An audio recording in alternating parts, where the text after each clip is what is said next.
these guys stopping me. Get familiar. What's your name? Babylon. Just come on and play. Don't worry about money, 노자 오빠가 머리 할게. 넌 그냥 옆에서 편하게 그룹 타기만 해.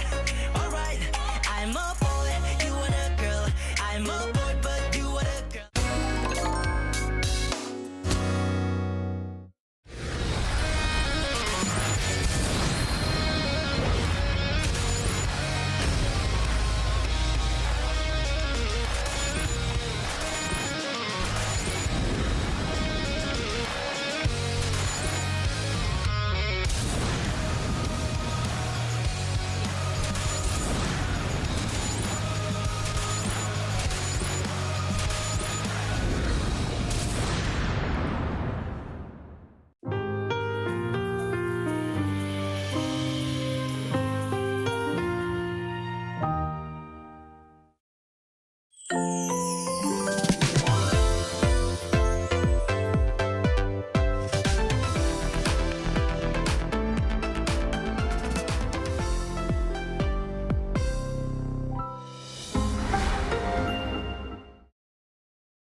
도시는 세계와 연결되어 문화를 창조했고 새로운 것을 받아들였다.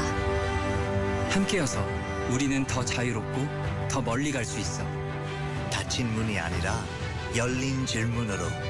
나에게 APEC은 자유, 융합, 국제성, 다양성, 포용, 개발. 신라의 정신이 APEC 2025로 이어집니다.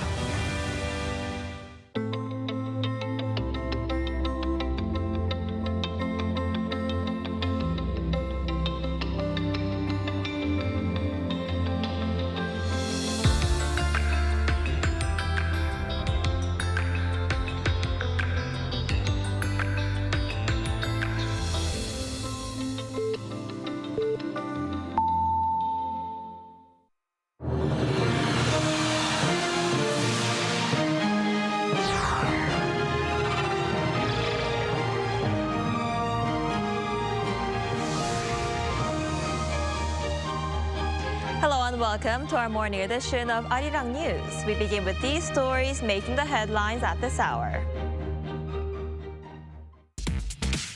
South Korea's President Lee Jae-myung is now in Washington for a summit with U.S. President Donald Trump.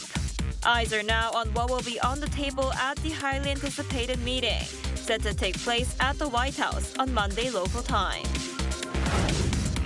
Before heading to Washington, President Lee visited Tokyo over the weekend to meet with Japan's leader Shigeru Ishiba, where they discussed three-way cooperation with the United States, as well as ways to handle the Trump administration's sweeping tariffs. Ukrainian President Volodymyr Zelenskyy vowed to continue fighting as the country marked its Independence Day.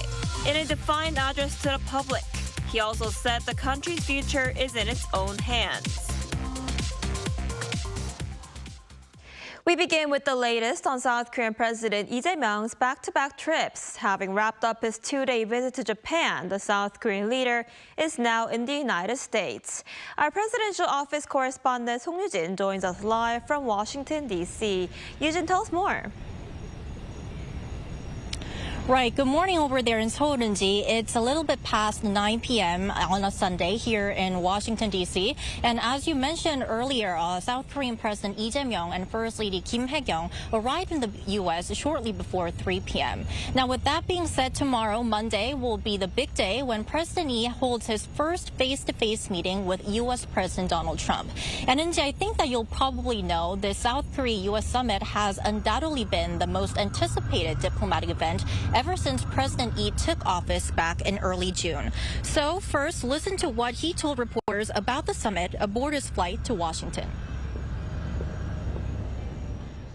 최종적으로 현실적이고도 합리적인 결론에 이르게 될 것이다. 다만 그 과정이 매우 힘든 건 분명하다. 힘든 줄 알면 또 대비할 수 있으니까 최선을 다해보겠습니다. 우리 국민들이 기대하는 바를 충족시키지는 못할지라도 최소한 실망하게 해드리지는 않아야 된다라는 그런 책임감을 가지고 있습니다. Now, meanwhile, just like in Japan, the South Korean leader's first engagement after landing was with the local Korean community. Some 150 Korean residents and Korean Americans were invited to join the first couple for dinner. There, President Lee thanked them for serving as a bridge between the two countries and pledged to build a nation they can be proud of. 부단한 노력과 헌신으로 한국인의 위상을 높이고 번영과 평화의 한미동맹을 한층 굳건히 만드는 데 열정적으로 기여해 오신 동포 여러분들께 이 자리를 빌려서 다시 한번 존경과 감사의 마음을 표합니다. 그 빛나는 노력이 헛되지 않도록 동포 사회의 다양한 목소리에 귀 기울이고 필요한 지원을 더욱 확대해 나가겠습니다. And with that, President Lee wraps up his first day in the U.S. among his 3-day visit. Right, and Eugene, walk us through President Lee's schedule for the next 2 days. Right, so day one is already over. So the president will begin day two with a summit with U.S. President Donald Trump and a working lunch with him at the White House that you're seeing right behind me. Now, after that, he is scheduled to meet with prominent business leaders from both countries. And then later, he is scheduled to give a policy speech at the Center for Strategic and International Studies think tank, where he will outline his administration's foreign policy as well as his vision on the ROK-U.S. alliance. Then, on his final day, which will be Tuesday local time, the president will travel to Philadelphia to tour the Hanwha Philly shipyard recently acquired by Korea's Hanwha Group. And we've also heard that senior U.S. officials will accompany him. Now, after the tour, Korea's Air Force One jet will depart Tuesday evening and return to Korea on early Thursday. I see a packed agenda, but of course, all eyes are on Monday's summit, right? Tell us what we can expect. Right, so I can say that the shared sentiment among the president and his top aides is that this summit will definitely not be an easy one. Even the president's national security advisor, Lee Sung-rak, told reporters last week that this is a meeting with challenges. The key theme of the South Korea-U.S. summit is stabilizing issues related to trade and the economy. The focus will also be on how to modernize the alliance and at the same time how to open up new areas of cooperation. Now, to support President Lee, all three of his top aides, his chief of staff, chief of policy, and national security advisor are all in Washington. Now, probably because this summit is widely seen as a test of the administration's early diplomatic success and strategy, the administration has been pushing for what it calls a, quote, pragmatic diplomacy, putting national interest first. That's all I have for now. Back to you, Inji. All right, that was our presidential office correspondent Song Yujin reporting live from Washington, D.C. Thank you for that, Yujin. And Presidents Lee Jae-myung and Donald Trump in their first bilateral summit Monday will likely turn to ways to revive dialogue with Pyongyang, initiated by both Seoul and Washington during Trump's first term. Our Oh Soo-young breaks down the rhetoric from Seoul, Washington, and Pyongyang in recent weeks. Since the Lee Jae-myung administration took office in early June, it has moved quickly to set out steps to build peace with North Korea, Exactly 1 week after the president's inauguration, Seoul decided to dismantle loudspeakers blasting anti-North Korea broadcasts across the border, a type of psychological warfare that had long angered Pyongyang. In his Liberation Day address, President Lee made 3 pledges: respect for the North regime, no push for unification by subjugating the North, and no hostile acts.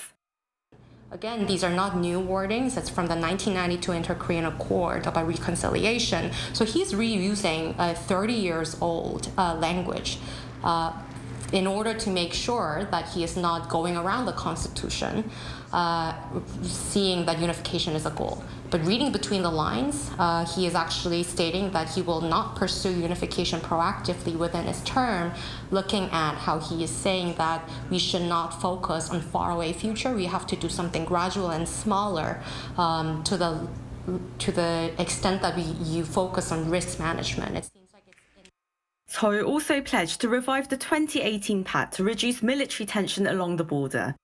Officials, including the Unification Minister Jong Un, have pushed to revive inter-Korean hotlines and even suggested North Korea join the APEC leaders meeting in South Korea this October. Pyongyang's response has been dismissive. Drills. So I think North Korea's response to Lee administration's reconciliatory approach is not being open for discussion or dialogue, but rather closing the door for most of it, but trying to condition the Lee administration so that they will work on scaling down the U.S.-South Korea drills going forward, which is in North Korea's benefit. At the same time, the North did not rule out talks with the US.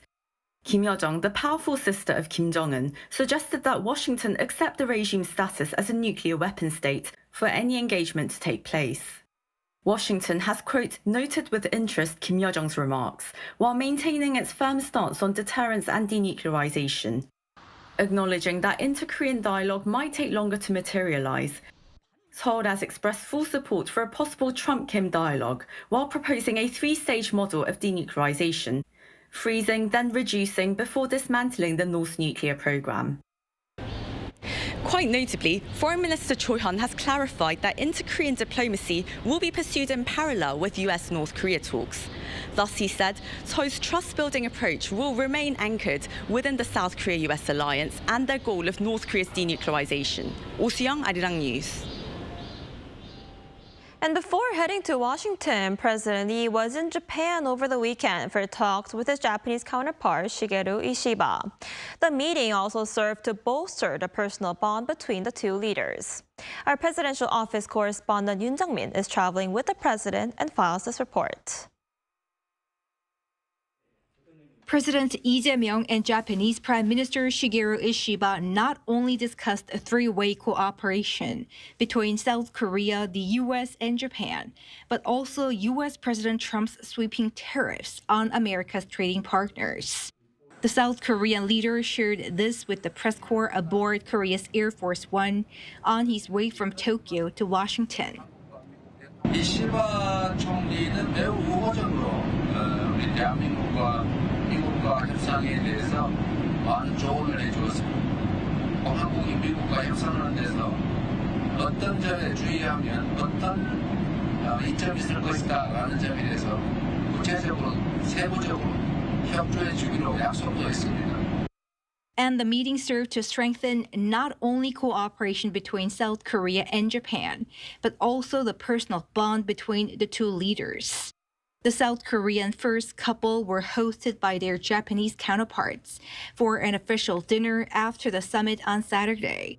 Ishiba's signature curry dish and Korean chicken dish, Andong Jimdak, were served, as well as soju from Lee's hometown of Andong and beer made in Ishiba's hometown of Tottori Prefecture.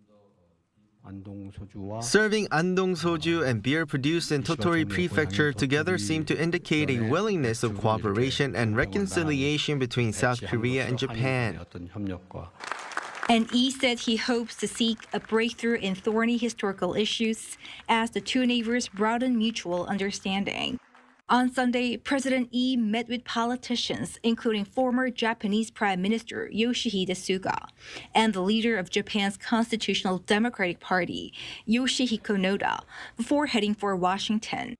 And First Lady Kim Hae-kyung met with Japanese students studying Korean at Majurio University in Tokyo, hoping to deepen cultural exchanges between the young generation of the two countries. The message of friendship was clear as the new South Korean leader concluded his trip to Japan. Now, more summit diplomacy awaits President Lee in Washington with his U.S. counterpart, Donald Trump. Yoon Jung-min, Arirang News, Tokyo. So as we just heard, President Lee Jae-myung is now in Washington for a summit with President Donald Trump. For more on this, we're joined by Professor Andrew Millard, Assistant Professor of International Relations at Changwon National University. Professor Millard, thanks for joining us this morning. Good morning. Thanks for having me. So this will be President Lee's first summit with U.S. President Donald Trump. How significant is the visit and what might be on the agenda? So you're right. This is going to be very significant because, as it was just mentioned earlier in the news broadcast, this is the first face-to-face meeting between President Lee and President Trump. And here, this is really where we start to build this personal relation between the two leaders. And this is very important because this will now set the tone for the relationship between the US and South Korea over the next 3 or 4 years. So it's very important that President Lee goes to America with a lot of confidence, well prepared, and that he's able to discuss several things on the agenda. When President Lee took office a couple of months ago, really it was trade and tariffs and security that were the two main issues. Obviously, a couple of weeks ago, we had this trade and tariffs deal almost completed.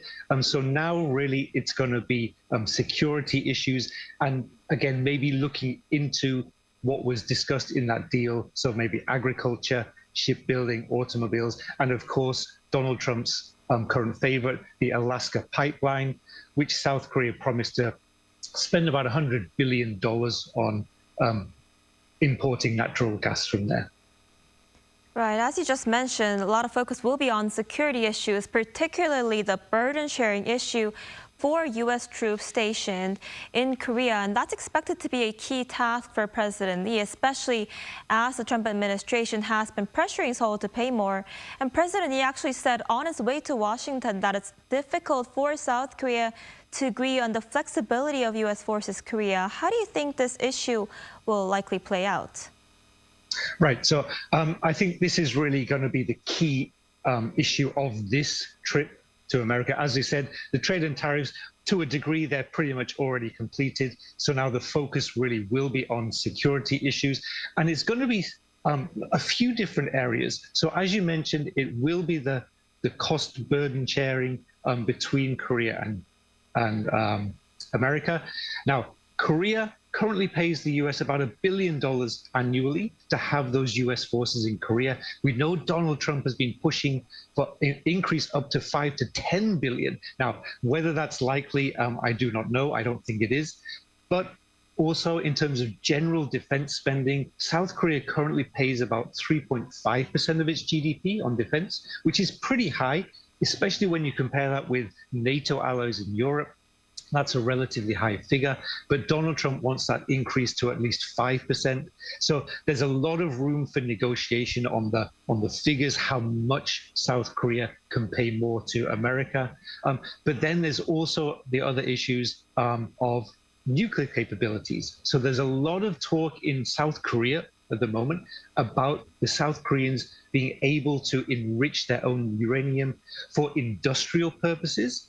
Now, under the 123 agreement, which was updated in 2015, this is not allowed. So there's going to be several different issues related to security that could be discussed in this meeting. Right, absolutely. And before heading to Washington, President Lee also met with Japanese Prime Minister Ishiba to discuss trilateral cooperation among South Korea, the U.S., and Japan. And Prime Minister Ishiba reportedly also shared his experience negotiating with President Donald Trump. How might that help Seoul in its negotiations in any way? So there's a few things to look at here. The first one is, again, this visit means that now President Lee can go and visit Donald Trump and say, oh, look, South Korea and Japan, we have a very strong relationship. Over the past few years, maybe it hasn't been that strong, but now he can go and say, South Korea, US, Japan, trilateral security agreement, this is in a very strong position. So he can go with this very good news, but also on a more personal note, he can give President Lee a lot of sort of private information about how these meetings take place. And definitely what we've seen with President Trump is these Oval Office meetings, these are not standard meetings between leaders. This is into the Oval Office, not just a private meeting with the leadership, but also with a huge press grouping as well, asking a lot of questions. It's really much more of a show. So I think Prime Minister Ishiba will have given a lot of very good advice on how Lee can prepare for these styles of meetings that are going to take place. So I think a very important meeting. But we should also remember when Ishiba visited in February, this was a very early part of Donald Trump's second term in office. Donald Trump has been growing in confidence, so maybe there will be some changes as well. Right, I guess we'll have to see how the summit on Monday will play out. All right, Professor Miller, I'm afraid that's all the time we have for today. Thank you so much for your insight. We appreciate it. Thank you. In other news, a special counsel team on Sunday sought an arrest warrant for ex-Prime Minister Han Duck-soo over alleged involvement in former President Yoon Suk-yeol's failed bid to impose martial law. Special counsel Cho Un-seok's office filed 6 charges, including aiding Yoon's December 3rd martial law order, helping draft and destroy a revised decree, and perjury during February testimony at the National Assembly. It marks the first time in South Korea's constitutional history that an arrest warrant has been sought for a former prime minister. Meanwhile, a special counsel team led by Min Jung-gi will summon both former First Lady Kim Gon-hee and a shaman identified as Chun Sung-bae on Monday, as part of the team's investigation into Kim receiving luxury gifts from the Unification Church through the shaman. Kim did not attend Saturday's hearing, citing poor health. In North Korea, the regime's state-run news agency says Kim Jong Un watched over a successful anti-air missile system test over the weekend, with a cruise missile intercepted for the first time. Meanwhile, the UN command also confirmed that warning shots were fired at North Korean soldiers over the weekend after they crossed the military demarcation line. Our Kim Do-yeon reports. North Korea says it has successfully tested 2 new anti-air missile systems, releasing photos of a missile intercepting a cruise missile target under the watch of leader Kim Jong-un. State media on Sunday claimed that new systems are highly effective against drones and cruise missiles. One of the missiles is believed to be an advanced version of Russia's Tor system using a cold launch technology where the engine ignites mid-air. While the North tested a similar missile in March, this is the first time it has shown a successful cruise missile interception, a significant step in its air defense capabilities. The test firing of a defensive weapon is a calculated move by Pyongyang, coming directly in response to the large-scale Ulji Freedom Shield military drills between Seoul and Washington. It also sends a message as President Lee Jae-myung travels to Japan and the U.S., where bolstering trilateral security cooperation against the North is a key topic. And these provocations aren't just in the air. Tensions are also flaring on the ground. The UN command has confirmed that on August 19th, South Korean troops fired warning shots after about 30 North Korean soldiers crossed the military demarcation line. According to the command, while the North gave prior notice about construction work in the area, the North Koreans crossed the MDL and ignored multiple warning broadcasts before the shots were fired. The incident contradicts claims from Pyongyang, which call the warning shots a dangerous provocation. Kim Do-yeon, Arirang News.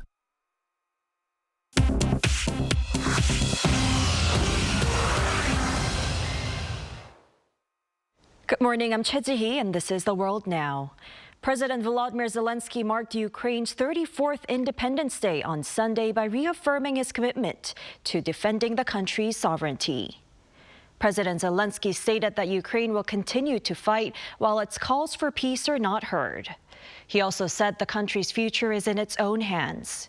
Canadian Prime Minister Mark Carney was in Kyiv for the celebrations, reaffirming Canada's unwavering support by announcing over $1 billion Canadian in military aid. He also did not rule out the possibility of deploying peacekeepers as part of security guarantees for post-war Ukraine. U.S. envoy Keith Kellogg also attended the celebrations and received the Order of Merit. And Pope Leo XIV delivered prayers for Ukraine from the Vatican. Also on Sunday, Ukraine and Russia confirmed a prisoner swap with 146 soldiers exchanged from each side. In the United States, President Donald Trump has threatened to deploy National Guard troops to Baltimore, adding the city to a list that includes Washington, D.C. and Chicago. Trump stated he might send in the troops as he labeled the city out of control and criticized Maryland Governor Wes Moore's record on public safety. In response, Moore called Trump's remarks tone-deaf and ignorant, adding that Baltimore's homicide rate had decreased by more than 20% under his leadership. Moore invited Trump to walk the streets of the city with him to witness the progress made, but firmly rejected the idea of federal military intervention. Baltimore Mayor Brandon Scott also opposed the presence of federal troops, instead requesting increased support from agencies including the FBI. One governor described Trump's proposal as an abuse of power. Reports indicate that as many as 1,700 National Guardsmen are expected to be mobilized across 19 states in the coming weeks.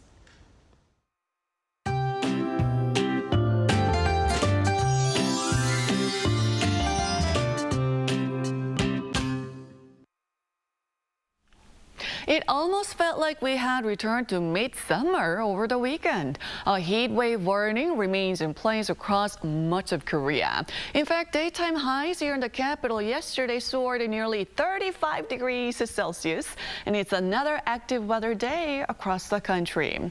Light rain has already started this morning in parts of Incheon and Chungcheong-namdo province, and it will gradually spread to the rest of the central region and Jeolla-do provinces as the day goes on.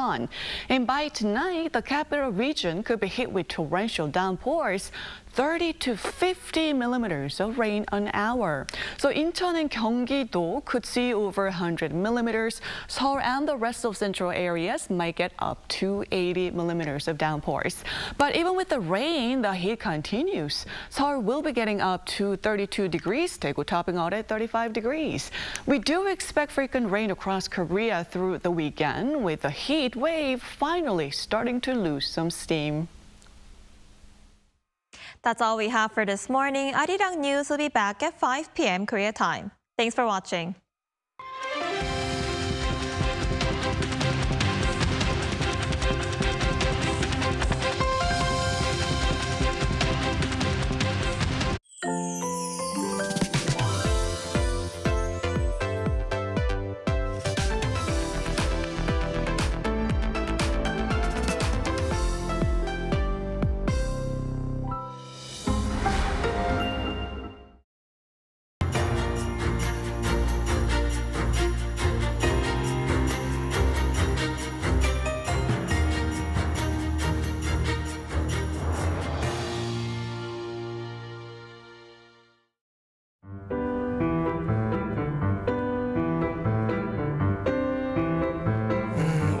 저희 누나가 발레를 하다 보니까 자연스럽게 누나 발레 학원에 따라가서 누나가 하는 모습을 보니까 저도 하고 싶다고 생각이 조금 들어서 발레 음악에 맞춰서 아무 춤이나 추다 보니까 그냥 그 음악에 맞춰서 제가 몸을 움직이는 게 재밌다고 느껴졌었는지 발레를 계속 하고 있더라고요.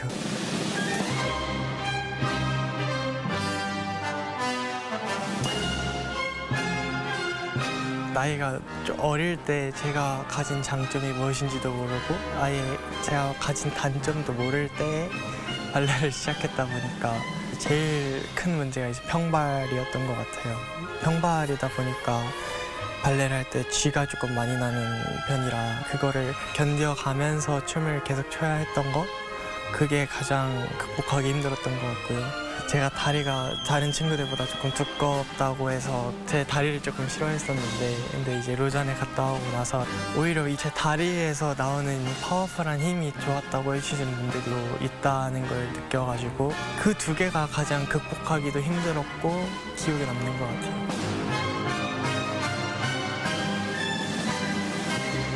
프릭스티 로잔이라는 콩쿨 자체가 학생들 사이에서는 가장 크고 의미 있는 콩쿨이다 보니 제가 그 로잔 영상을 보면서 자라왔기 때문에 그 무대에 서서 제가 춤을 췄다는 것 자체가 엄청 인상 깊었던 것 같아요. 제가 걸어왔던 길, 이게 맞는 방법일까? 근데 그런 의구심을 다 없앨 수 있게 제가 가는 길이 맞았다라는 거를 확인시켜줬던 것 같아요. 그래서 그런 감정이 들어서 조금 감격스러웠던 것 같아요.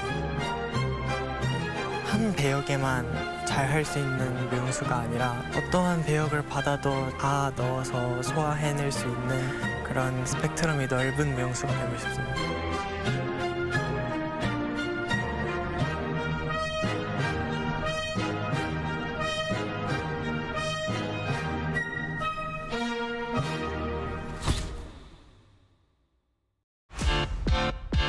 Welcome to the globalists. Welcome to the globalists. Welcome to the globalists. We're in a new set, a brand new set.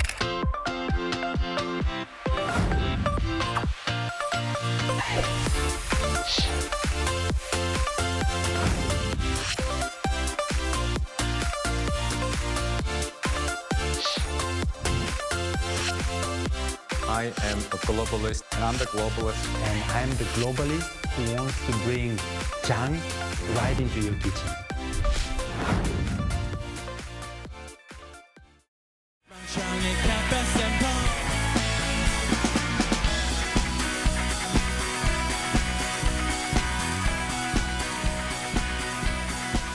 I don't know why to be only being animal, let it flow.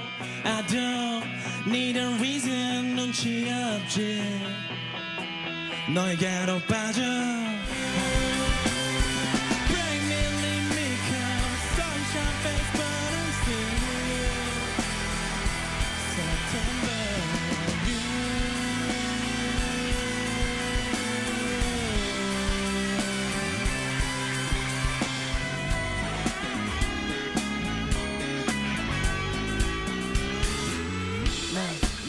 Make money, Ferrari, make money, Ferrari, make money.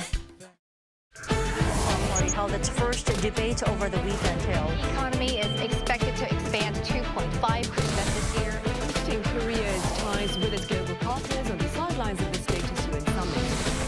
A massive drone attack on Ukraine overnight on Monday and Tuesday.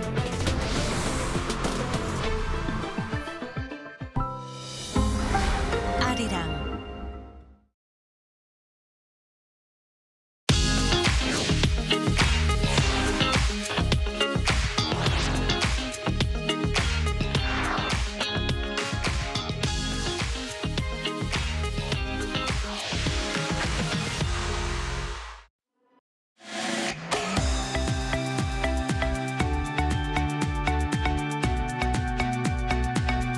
We're here to bring a new type of news show. New insights, new styles, and new topics every day. We are News Generation. Bringing news just for you, and we're coming to you today from Seoul. I'm Isujin, and this is News Generation. Joining us today is Brooke Prince. Glad to be here. Good to have you, and also Park Kyun is with us. Thanks for having me again. And both are here to speak on behalf of people in their 20s and 30s.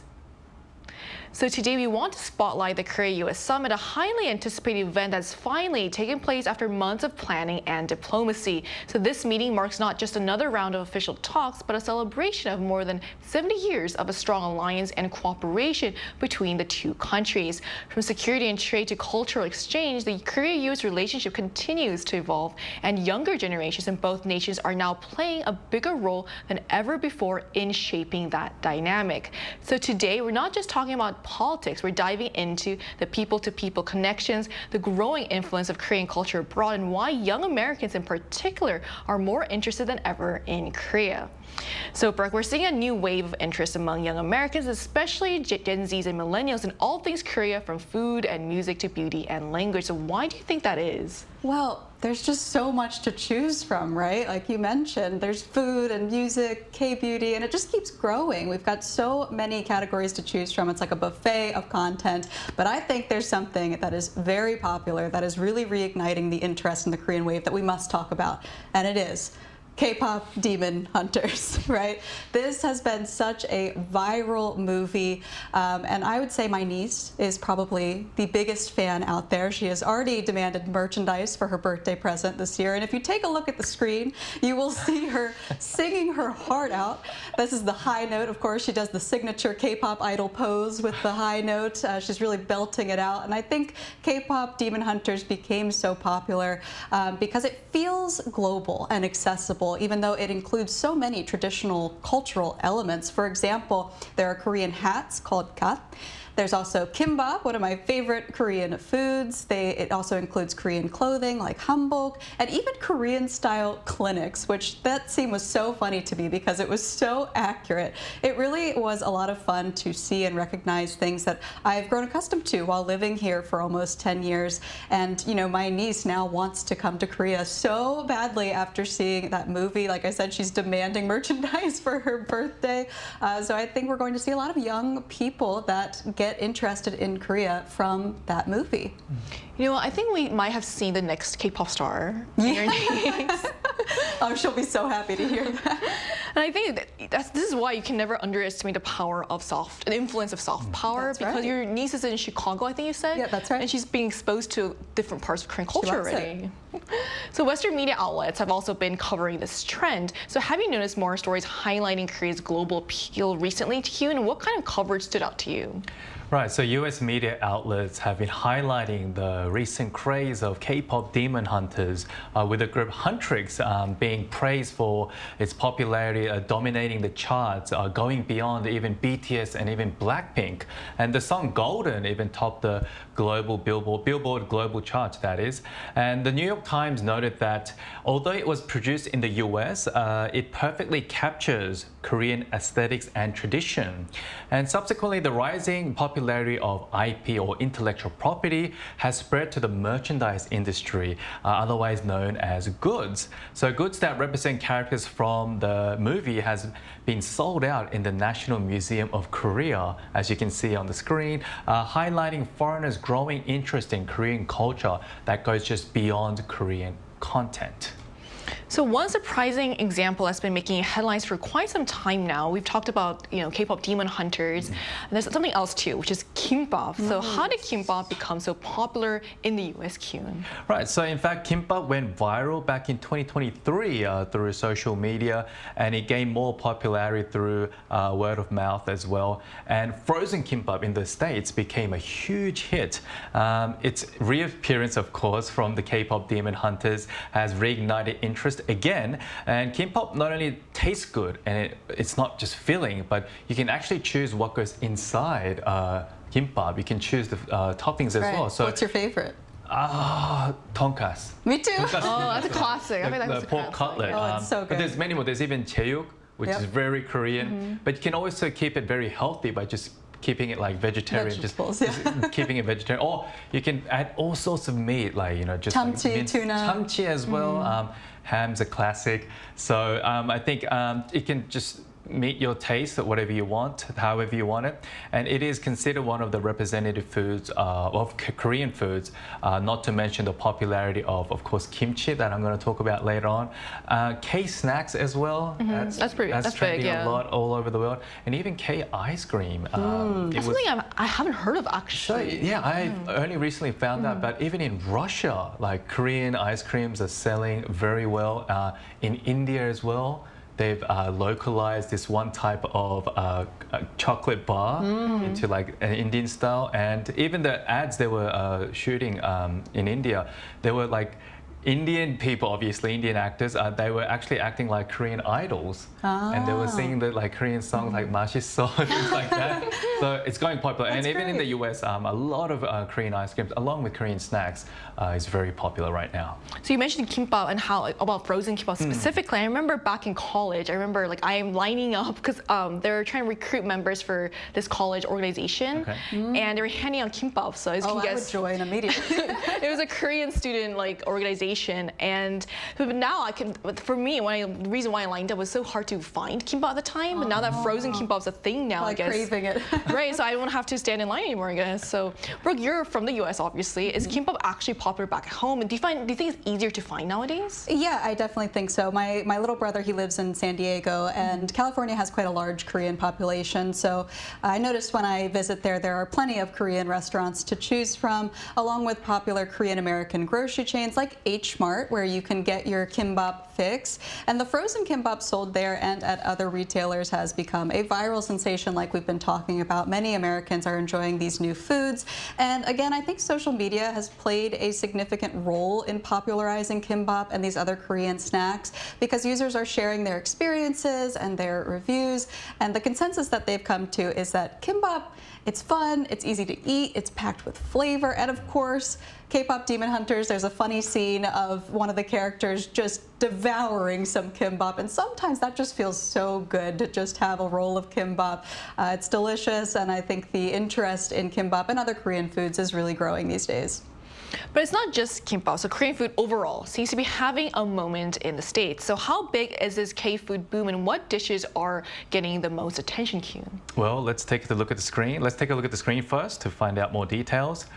According to the 2024 Global Hallyu Trend Analysis Report that was released this year by the Ministry of Culture, Sports and Tourism, unlike other countries where K-pop dominated media coverage, over 90% of US coverage focused on K-food, as you can see from the screen. That doesn't surprise me.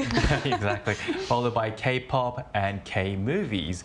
And in particular, there was a high volume of reporting on kimchi-related events, as November 22nd was officially proclaimed Kimchi Day back in 2022, celebrated in states like Maryland, California, New York, and Washington, D.C. So we can just see how popular Korean food has become, even in the States.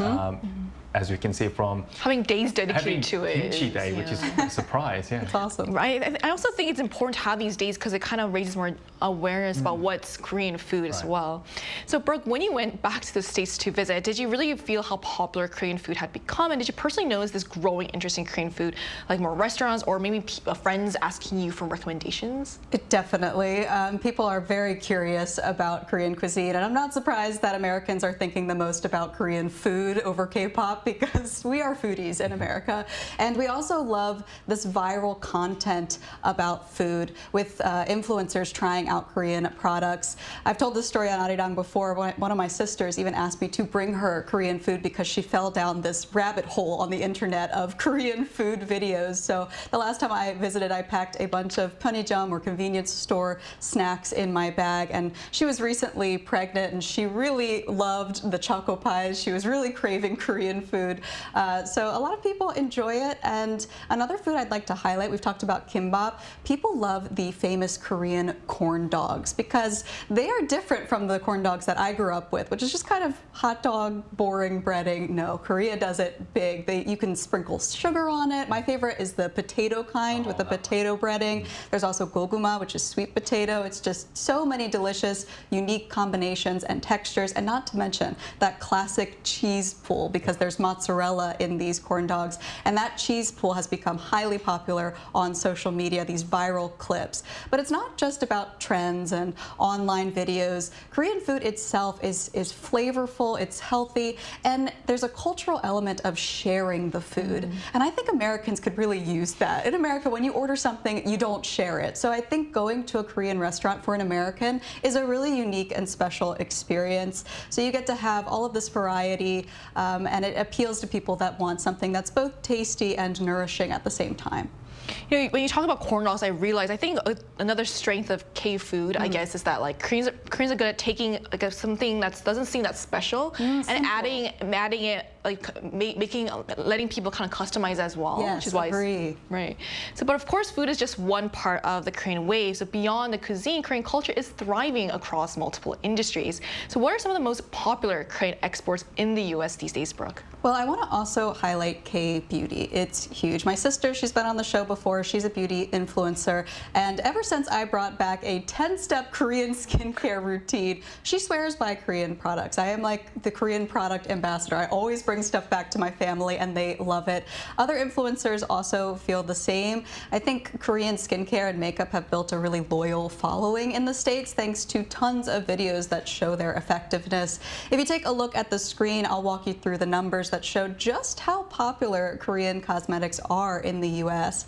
So last year, Korean cosmetics actually took the #1 spot in the U.S. in terms of market share with 20%, surpassing French brands at 19%, Canada at 14%, and Italy with 12%. And I think it's really quite impressive that a country the size of Korea can have such a phenomenal impact globally in so many different categories.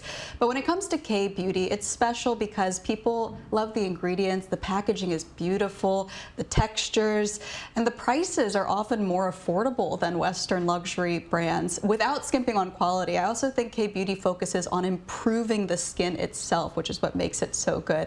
And these days, with news of the tariffs, people are definitely trying to stock up on these very reasonably priced, incredible products because the prices might be going up soon. So they have cleared out entire displays in America. There have been a lot of headlines of people, stocking up so they can buy in bulk and have these products for a long time before the prices go up. It's definitely not just a niche market anymore. It is fully mainstream.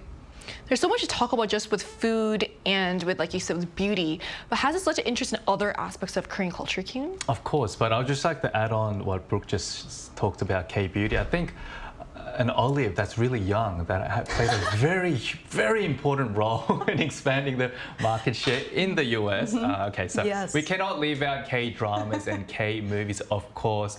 The starting point of the Korean wave really started alongside K-pop was, of course, K-content, such as Squid Game and the movie Parasite. Parasite seems like it was released years and years ago, but when we mentioned Parasite, we're like, oh yeah, that movie. It was such a sensation. And Korean dramas and films continue to have a strong influence on OTT platforms up until today. And the popularity of K-content has also sparked a boom in learning the Korean language. In fact, in US universities, the number of students taking the Korean language course has surged by 57%. That's amazing. It is amazing. I'm actually not that surprised by this because I was surprised when I first moved to the States that I saw they offered a Korean language class. So for someone who's coming from Korea, it was so interesting to see a class dedicated to learning Korean language.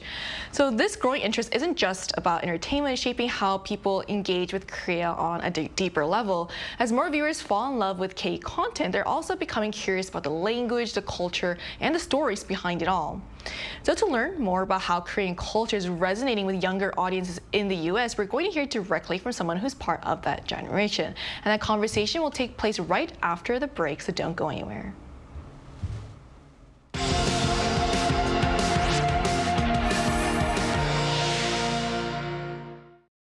NewsGen wants to hear from you.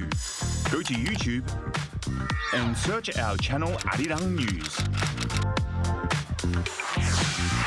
Click Community and leave a comment down below. Make a new type of news with us. We're joined today by Jazia Jean, who's a fan of Korean culture, currently living in the US. So hi, Jazia. Thank you so much for connecting with us today. Hi, thanks for having me.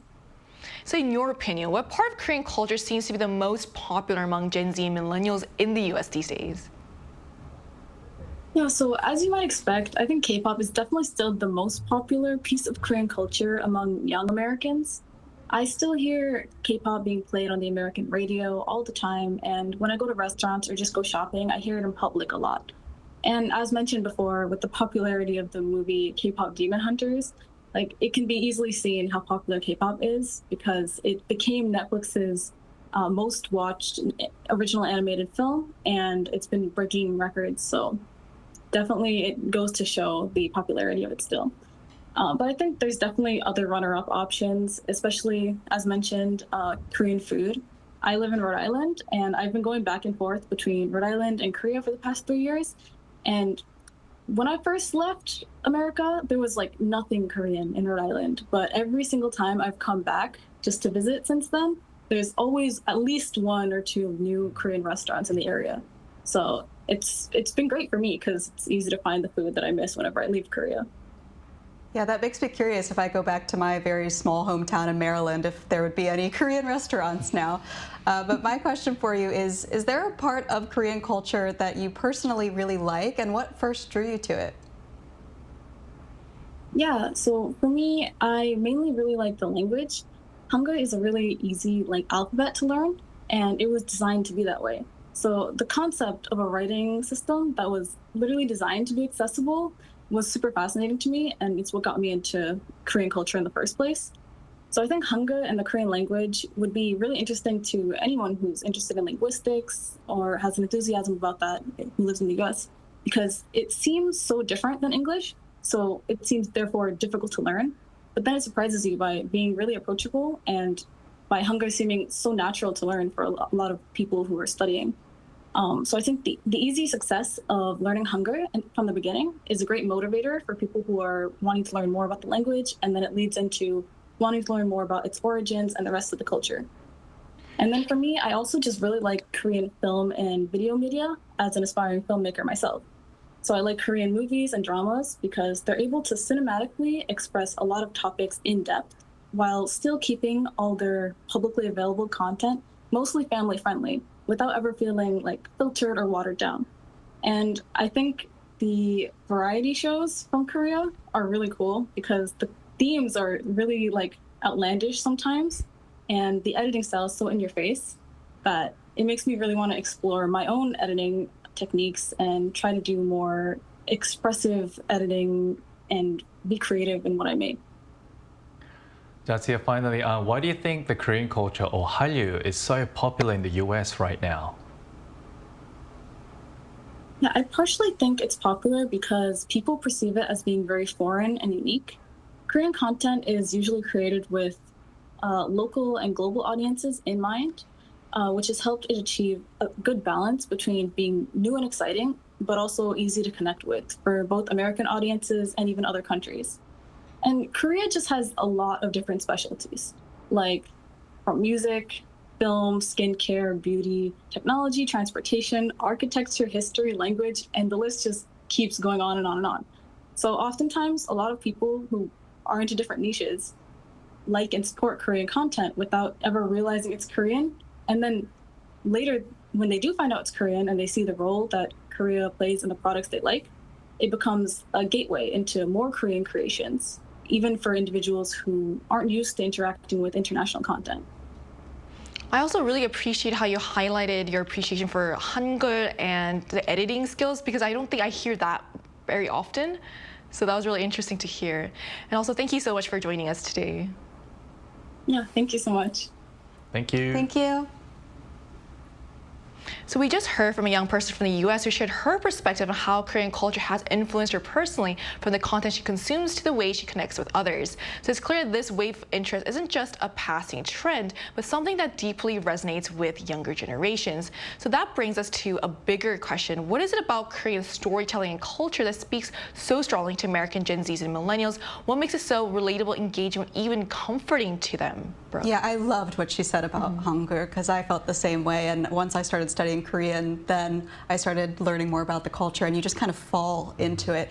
I also think young people these days are really embracing being unapologetically themselves. That's kind of like the Gen Z motto. And a big part of Korean culture is about enjoying what you enjoy, free of judgment. In America and other countries, if you're passionate about certain hobbies, it can earn you ridicule. If you like K-pop, someone might make fun of you. But in Korea, people will love you. You will be welcomed with open arms. I see fans of K-pop gather in the streets to do random dance challenges. Every time I go to PC Bongs, I see people getting ready to buy their tickets for K-pop concerts. There are all these cafes and pop-up stores that celebrate fans' favorite K-celebrities.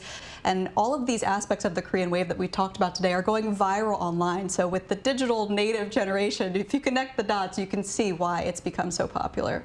You know when you're pointing out how people kind of celebrate Korean culture these days, I realize it's just like a very happy vibe. It gives you a sense of community as well. So what are your thoughts on this, Kyun? I think it's the past that's come all the way to the present. From being one of the poorest countries in the world to becoming a donor within a couple of decades just shows how deeply rooted the hardship and the suffering the older Korean generation actually went through. And this paved the way, and we made a huge leap as a country, and this paved the way for the younger generations to be able to, I guess, express their emotions a little more, and even their talents through media these days. So, and that's what the world has seen. Oh, like the Koreans have so much talent. Right. And, they have so much to show and prove to the whole world. So I think, and also Koreans are able to come up with the most out of the least through their 빨리빨리 culture, quick culture. So I think it's this kind of embedded, hard-working attitude that everyone can resonate with today.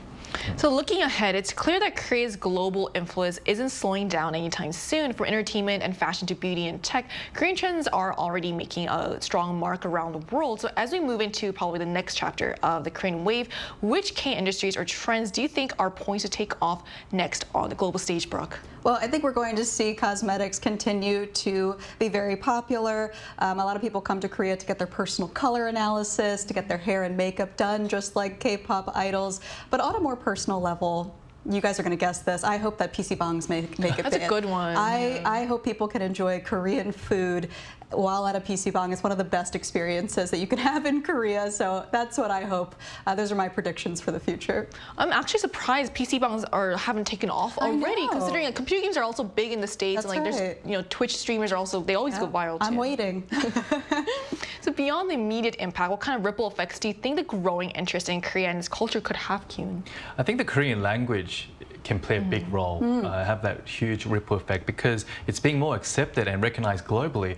And I think through, like Korean itself is a very scientific language, and seeing more foreigners in Korea actually try to speak more Korean rather than their native language in Korea, it's great to see because I've seen many, like Brooke, she's a great example. And she's an interpreter too. Yeah, because I've seen a lot of foreigners just use English to Koreans in Korea, and it didn't really make sense to me, but nowadays I'm seeing more people actually try to use Korean in Korea, which is a great progress that we're seeing. You have to try. 도전, keep trying.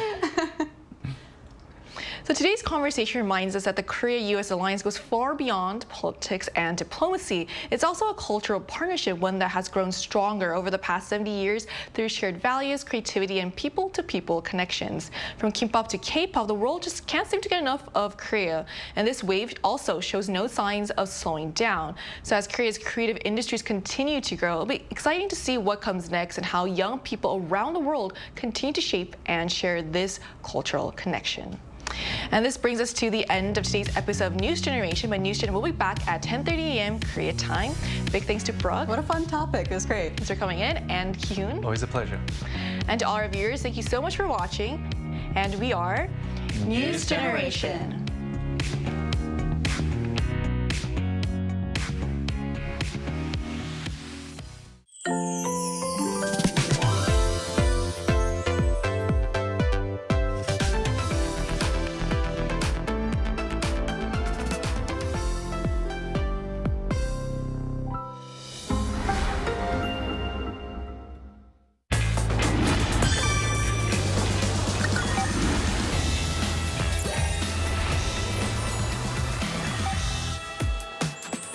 A country where traditional and modern cultures coexist. Where you can explore spectacular landscapes and nature. Savor the delights of traveling at every turn. Where? Korea, of course. There are some must-visit places in Korea. Ones that appear in every tour guidebook: Hangang River, Gyeongbokgung Palace from the Joseon Dynasty, and Yes, these are essentials, but I want to go somewhere a little different. I don't have to follow the guidebook. for example, filming locations for K-pop music videos or K-dramas and movies. Traveling is all about taking it slow. A long walk at your own pace or even zoning out somewhere quiet. Doesn't it sound relaxing? You travel for the experience, trying something new in a foreign place, de-stressing and making lifetime memories, taking tons of pictures along the way. 70% of the Korean territory is mountainous. Naturally, hiking is a very popular pastime in Korea. Not your kind of activity? Trust me, the view will make the effort worth it. Just catch your breath by the cold stream in the valley. Korea is surrounded by the sea on three sides. From the beach, you can enjoy a wide open view as well as various water activities. But the riverside is great